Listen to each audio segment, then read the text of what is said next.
Olá pessoal, seguindo em frente, estamos numa série de aulas de atualização de jurisprudência, em razão desse HC aqui, publicado ontem, em 15/3.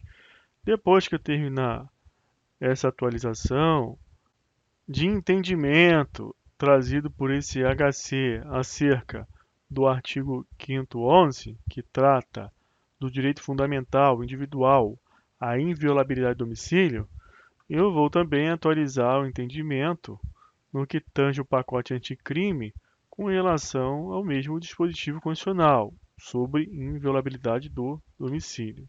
Eu comecei falando na aula passada que você tem no artigo 5º 11 um direito fundamental à inviolabilidade do domicílio que pode ser mitigado em razão de questões penais e processuais em três hipóteses: por consentimento do morador, em caso de flagrante delito, e durante o dia por mandado judicial.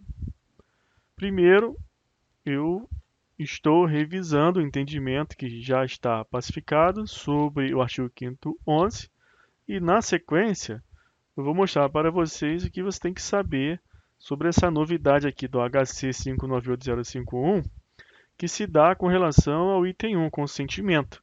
Então, eu vou revisar as hipóteses de flagrante delito para ingresso em residência, as hipóteses de determinação judicial durante o dia. No caso, eu vou revisar o entendimento que seja dia, porque essa parte aqui por determinação judicial, eu vou precisar fazer uma atualização aqui, ó, no que tange ao pacote anticrime de 2019. Enfim, na aula passada eu mostrei para vocês de maneira organizada essas três hipóteses que excepcionam, mitigam, que faz ceder espaço esse direito fundamental à inviolabilidade de domicílio. Não existem direitos absolutos. E essas três hipóteses aqui excepcionam, então, esse direito fundamental individual à inviolabilidade de domicílio. Eu ressaltei com vocês também na aula passada a importância para o processo penal e para a tutela penal de se ingressar em domicílio por razões processuais penais, razões penais, na maneira devida. Porque quando alguém ingressa em residência alheia, por exemplo, para prender alguém em flagrante, o que a autoridade policial militar, policial militar, que ele é o policial ostensivo. O policial da repressão é o policial civil, que investiga. Quem está nas ruas está ali prevenindo os crimes. Então, é o ostensivo é quem previne para que não aconteça. Depois que acontece, você tem que ter a repressão, aí vem a polícia investigativa. Por isso, quando vai cumprir mandado, a Polícia Civil que está cumprindo ali o mandado. É o que você observa aí na TV, né, pela manhã, lá na Aurora, a Polícia Civil com mandado ali em mãos, Polícia Federal. Mas quando há uma batida aí no dia a dia, o policial militar está fazendo a ronda, aí tem aquela suspeita ali que está acontecendo alguma coisa em determinado local, o policial militar vai atrás, aí alguém fala, ó, tem uma pessoa sequestrada ali, está naquela casa. Aí tem que ir lá salvar a pessoa. Ou seja, policiamento ostensivo, ou preventivo, para que algo pior não aconteça. Então o policial vai lá ostensivamente, aí precisa ingressar lá no domicílio, porque sequestro é um crime permanente. Então autoriza o ingresso na residência. Mas qual é a consequência da prisão em flagrante? É que também o policial ele apreende as coisas. O policial faz uma busca pessoal, não precisa de mandado para isso, e vai apreender tudo que está ali à sua frente no momento do flagrante. Tudo que é apreendido será objeto de um auto de apreensão, da mesma forma que a pessoa presa em flagrante também se sujeitará a um auto de prisão em flagrante delito. Então você tem um auto também de apreensão. Essas coisas apreendidas, embasarão também uma justa caudação penal a ser analisada pelo titular da ação penal, o Ministério Público, no momento de ofertar a denúncia ou requerer arquivamento. Ele pode avaliar que não há justa caudação penal. Mas essas coisas apreendidas aqui, ó, embasam essa justa caudação penal, que se dá com a prova da materialidade e indícios de autoria, para que o juiz possa receber uma ação penal, uma denúncia proposta, promovida pelo titular da ação penal. Então, o que, que eu falei na aula passada?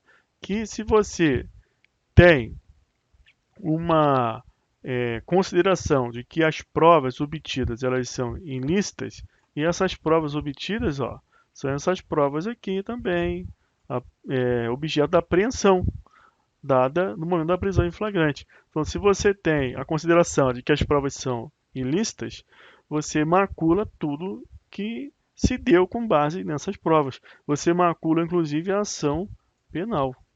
Foi o que aconteceu aqui nesse julgado. O quarto de hotel é considerado pelo STF, houve essa interpretação, que deve estar abrangido pelo conceito, pela ideia de casa. Então houve o ingresso ali de maneira indevida no quarto de hotel, aconteceu a apreensão de coisas, né? Foi feito um auto de apreensão também. Aquilo tudo ali foi considerado ilícito. Então há contaminação das provas em razão do ingresso ilícito, ingresso indevido na residência com violação do artigo 5º 11. Aí você tem que lembrar da teoria dos frutos da árvore envenenada. Tem que dar uma revisada nessa aula, teoria das provas ilícitas. Tudo que vem depois é derivativo. Derivou daquele ato ilícito, que é o ingresso indevido em domicílio. Então você vai ter a teoria dos frutos da árvore envenenada. O que é a árvore envenenada? A árvore envenenada é o ingresso indevido em domicílio, fora das hipóteses permissivas. E as provas obtidas, as apreensões feitas, são os frutos que ficam envenenados. Então você tem ali a ilicitude por derivação, então não serve para embasar uma ação penal. Então o que, que a gente precisa entender? Quais são as hipóteses de ingresso indevido em residência alheia, mitigando de maneira indevida a inviolabilidade do domicílio, porquanto esse fato irá acarretar na ilicitude das provas que, por conseguinte, maculará uma ação penal. Esse é o único fato que faz com que o inquérito policial ele macule a justa causa da ação penal, porque de regra a ação penal independe de inquérito, logicamente. O Ministério Público pode ingressar com denúncia, não precisa de inquérito. Mas se o Ministério Público tiver utilizando para embasar a justa causa o inquérito policial, e esse inquérito policial está maculado por provas ilícitas obtidas a partir de flagrante, ilícito, ilegal, e nesse momento teve apreensão de coisas ali, tudo está embasando a justa causa da ação penal.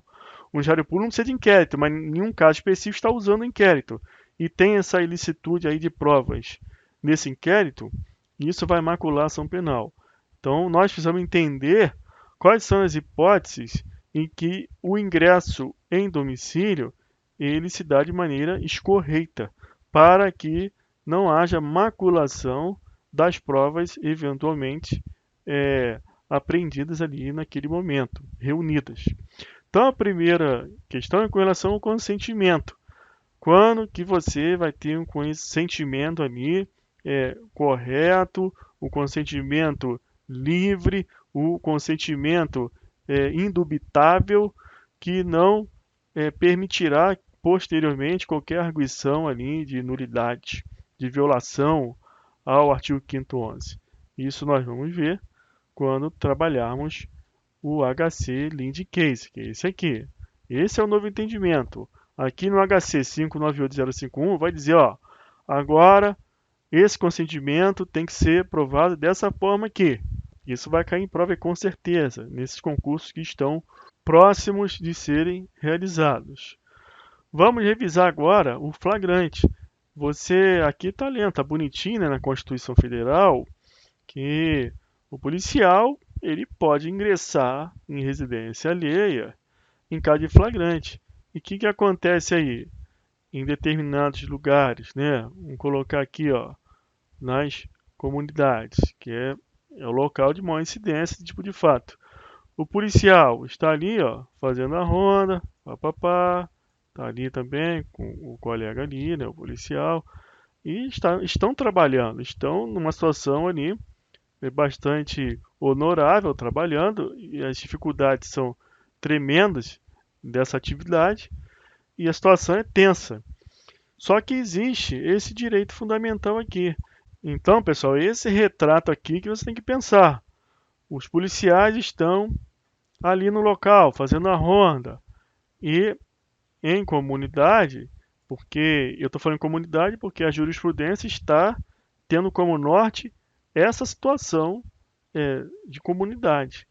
Quando os policiais, obviamente, ali na sua luta, eles estão trabalhando e verificam a necessidade ali, prática, de ingressar em domicílio e acontece, né, de ingressar um pouco aí de maneira aleatória, sem muito critério, mas na intuição, em domicílio e a violação do artigo 5º 11, ela é pulverizada ali em diversas casas, é feita de maneira sem muito critério.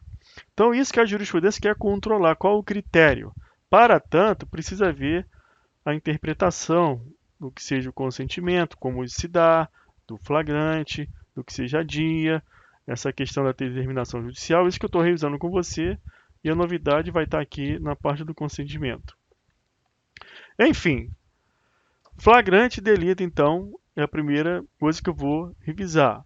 Olha aqui é o foco, ó, não esquece que o policial ele está ali na sua atuação, principalmente o policial militar, do policiamento ostensivo, ele está ali necessitando exercer o seu munus de prevenção. Ele está patrulhando, quer evitar a ocorrência de crime ou consequências maiores, mais deletérias de uma infração penal em curso. Só que a Polícia Investigativa, o Ministério Público, a Polícia Federal, se preocupa muito com isso aqui, ó.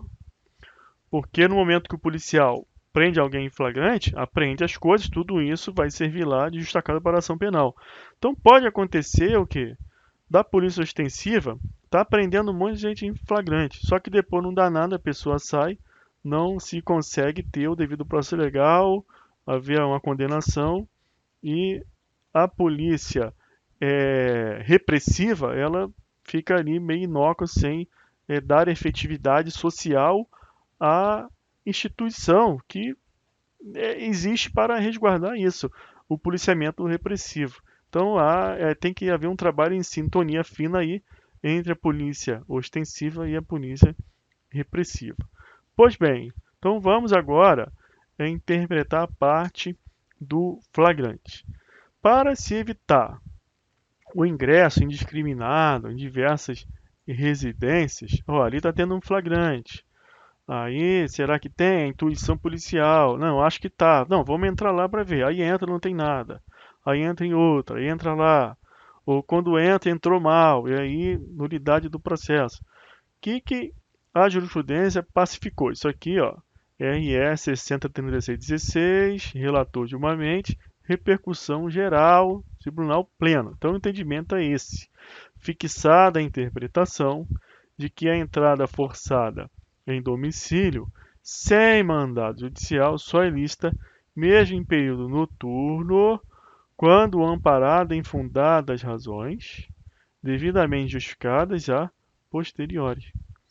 Então, vamos lá. Ó. Flagrante delito pode ser a qualquer hora. Então, isso também cai em prova.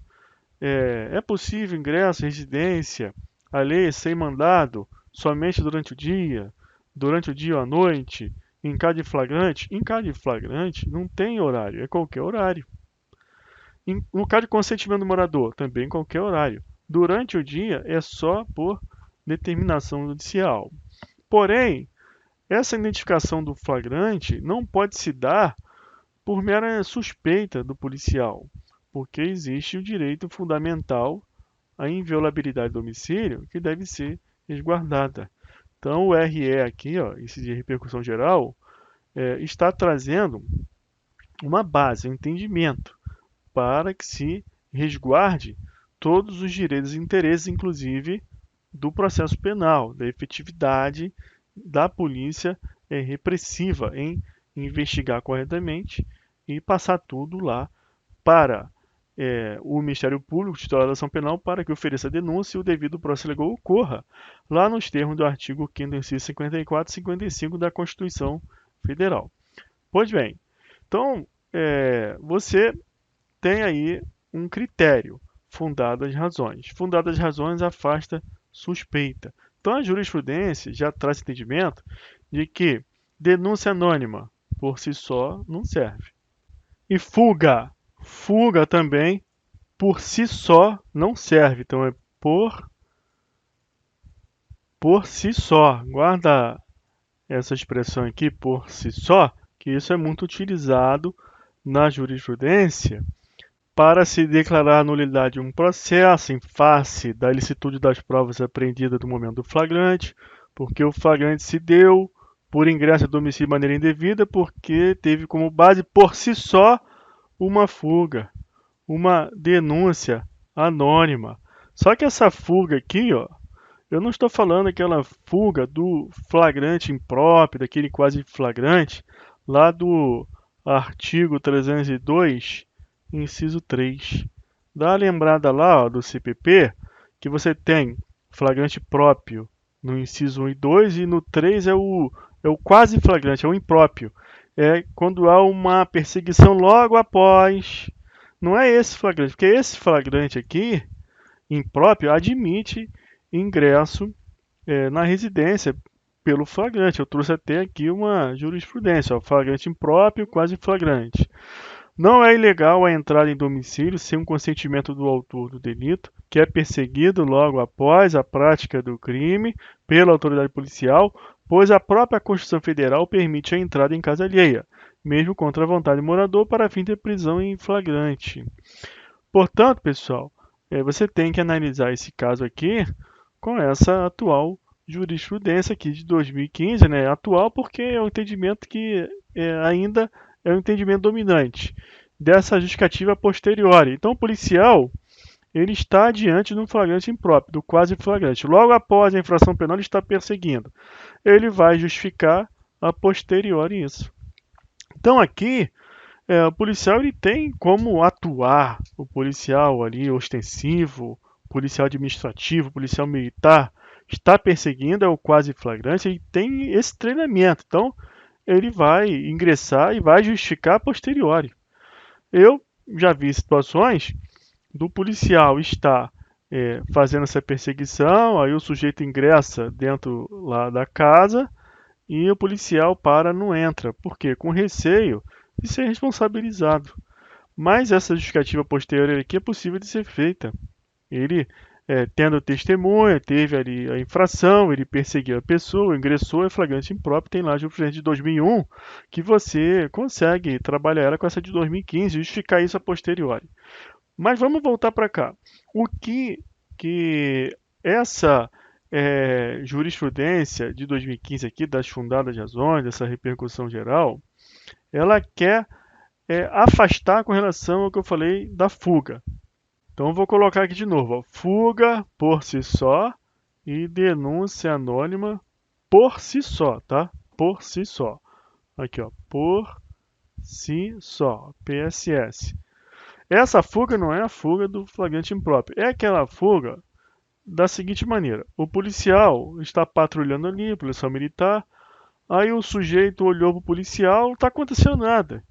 Ele se apavora ali com alguma coisa e foge, corre. Aí o policial corre atrás, ele ingressa em um domicílio e aí sim tem a inviolabilidade do domicílio.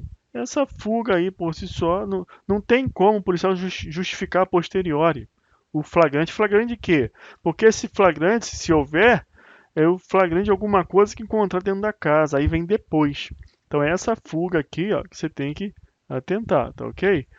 Ah, professor, mas no flagrante impróprio eu já ouvi dizer que não pode. Não é isso que não pode. Claro que pode. Eu mostrei a jurisprudência, está aqui. O que acontece é que tem que ter a justificativa posterior, tem que mostrar, realmente demonstrar que houve realmente o flagrante impróprio, que muitas vezes não tem flagrante impróprio. O que tem é o flagrante ficto. Não teve perseguição logo após. A pessoa foi encontrada logo depois com algumas coisas lá, inciso 4 do 302, que faça inferir que ela é a pessoa ali que cometeu uma infração penal, aí ela correu, não é um flagrante próprio, entendeu? Um flagrante ficto, é lá do 4, do inciso 4 já fica difícil, não será possível justificar a posteriori, tá ok?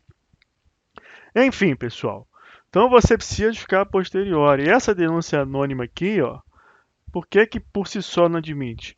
Quais são os casos corriqueiros em que há denúncia anônima? É quando você está diante de uma situação de depósito de drogas. Artigo 33. Então aqui tem a casa, aqui ó, o telhadinho da casa, ó. Aí vem lá ó, o telefonezinho aqui, ó. Alguém ligou, ó, naquela casa ali tem tráfico de drogas. Por isso, somente por essa denúncia anônima não é possível. Por quê? Eu vou dar uma explicação mais detalhada. Agora você vai até entender e se convencer disso. É, a tutela penal e a tutela repressiva da polícia investigativa, a atuação do Ministério Público, precisa se voltar e se volta mais pelo combate ao crime organizado, ao tráfico de drogas de monta, e não aquele aviãozinho que fica ali, ó. Ó, ele corre lá, pega, isso aqui é um avião, tá feio, mas é um avião, ó, um aviãozinho ali. Aí ele vai lá, pega lá um negocinho lá pra mim. Aí ele vai lá e pega um negocinho, aí o policial vai ali e prende o cara. A prisão, o interesse não é dessa pessoa. Essa pessoa é considerada, logicamente, está cometendo infração penal, mas é um efeito ali tangencial. Essa pessoa pode ser até considerada uma vítima, né? Você vê que é uma pessoa que precisa de ajuda. Agora, o crime organizado, isso aí deve ser combatido. Então você tem lá na lei de drogas, que é a lei, ó, 11.343 de 2006. Dá uma olhada lá no artigo, artigo 53, inciso 2. Você tem lá a previsão da não atuação policial. Por quê? Porque o interesse é o crime organizado, é você acabar ali realmente com foco ali de trave, algo mais de monta. E não pegar um sujeito ali que está ali numa situação ali de vulnerabilidade. Eu vi um vídeo aí recentemente que agora é moda, né? O policial ele filmar, tem um canal no YouTube, aí mostra lá a atuação, etc. E eu acessei um vídeo desse e o policial tinha um carro, aí tinha lá dois policiais lá no carro, aí parou lá num sujeito ali, um pobre coitado ali, parou, aí pega lá um negocinho pra mim. Quando ele voltou com o negócio, o policial prendeu o cara. E ainda postou isso no YouTube, como se isso aí fosse uma grande atuação. E não é. Isso é um flagrante preparado, não vai dar em nada. Esse flagrante é ilegal.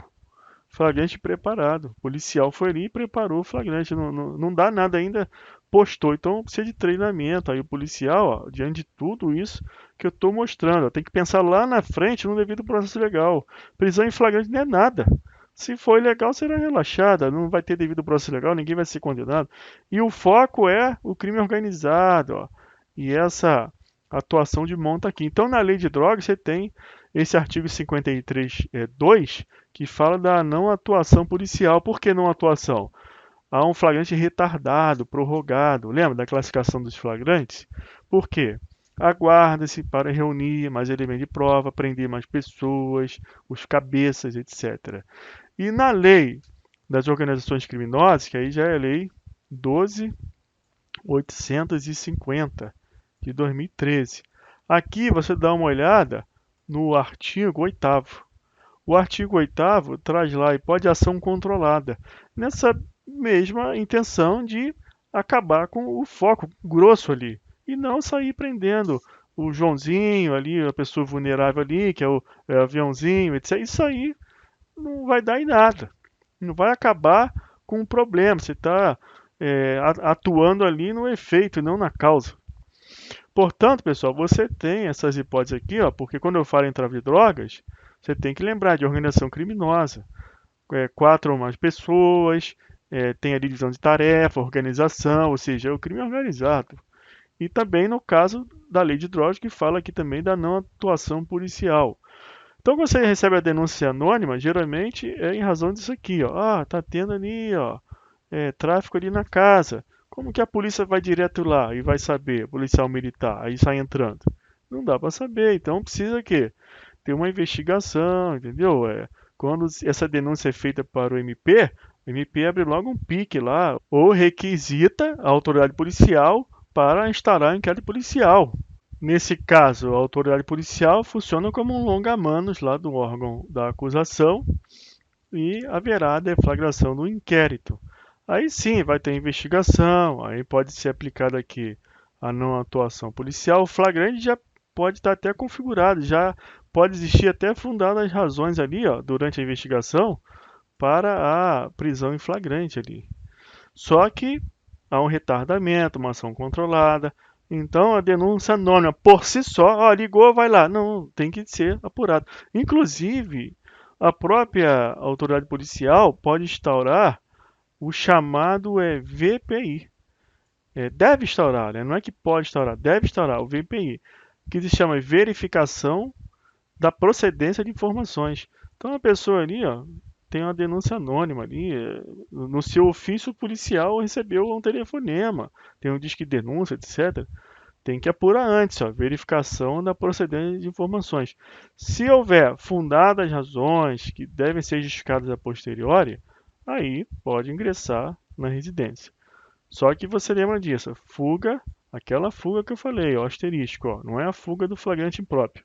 E denúncia anônima, ó, ó, por si só não, tem que ter algo mais. Mas você fica tranquilo que com recorrência, o que é cobrado em prova é essa expressão aqui, ó, fundadas razões devidamente justificadas a posteriori, tá ok? Então vamos em frente agora. Vou mostrar para vocês mais jurisprudência aqui sobre isso. Ó, sobre o flagrante, essas fundadas razões. No caso concreto, é patente que a entrada dos policiais na residência do réu foi precedida de fundadas razões. Então aqui nós temos as fundadas razões, tá? Vamos olhar que fundadas razões são essas na prática. Julgado recente, 2021. Na medida em que, conforme consignado pelas instâncias ordinárias, além da denúncia anônima, ó a diferença aqui, tem que ler jurisprudência para você entender, ó. Se tivesse aqui por si só, denúncia anônima por si só, aí não, mas além da denúncia anônima, acerca da prática delituosa durante o deslocamento dos policiais para o local, foi recebida a notícia de que um automóvel acabara de sair do imóvel carregando parte do material furtado, sendo certo ainda que foram apreendidos no mesmo endereço 123 quilos de fios de cobre já desencapados e que haviam sido furtados da empresa vítima. Olha só, aqui nós estamos lendo uma ementa, eu não peguei inteiro o teor do julgado, e você vai olhar com detalhes as fundadas razões lá no processo, no inquérito, até porque esses recursos raros, essas instâncias, STJ e STF, não fica invadindo o conteúdo probatório dos autos. Olha lá, etc., o que está consignado nas instâncias ordinárias, mas não fica invadindo seara probatória de regra. Mas aqui ó, está consignando que tem algo além do que a denúncia anônima. Se lembra aí, denúncia anônima por si só não, aqui teve algo mais. É isso que eu quero mostrar para vocês. Outro julgado. A mera intuição, ó, vai guardando as expressões, ó, intuição, suspeita também não, fuga por si só, não a fuga do flagrante impróprio, denúncia anônima por si só, tá vendo? Ó, por si só. Então vai guardando essas expressões, a intuição, etc. Então, ó, mera intuição. acerca de eventual traficância praticada pelo recorrido, embora pudesse autorizar a abordagem policial em via pública para averiguação, não configura por si só justa causa autorizar o ingresso em seu domicílio sem o consentimento do morador, que deve ser mínima e seguramente comprovado e sem determinação judicial. Então, ingresso sem determinação judicial não pode, salvo o consentimento ou flagrante, mas essa intuição de que ali tem, não serve. Isso não significa fundadas razões. E agora a gente entrou aqui no ponto, ó, do consentimento. Esse ponto do consentimento é o quê? Se eu não tenho flagrante, tem que ter consentimento. E esse consentimento tem que ser o quê? Mínima e seguramente comprovado. Então aquele HC, que é o nosso leading case, que foi publicado ontem, ele traz a forma de se comprovar isso. O interessante está aí. Esse consentimento, como que ele vai ser comprovado, né? Então a gente vai ter que estudar, ó, isso aqui, vou mostrar para vocês. Então o que a gente vai fazer na próxima aula? Vamos revisar primeiro essa parte aqui do dia, tá? Para você lembrar bem o que é o dia por determinação judicial. E ao final disso, depois, vamos trabalhar esse HC, lead case novo, publicado ontem, para fixar na mente como que se comprova agora o consentimento. Tá ok? Então, ó, na próxima aula, vamos trabalhar o que seja dia, fazer essa revisão. Então vamos ficar por aqui. Se você gostou, curte, compartilhe e comenta o vídeo para promover as aulas de direito que é do seu interesse. Na próxima aula, então, continuamos. Um abraço, até lá!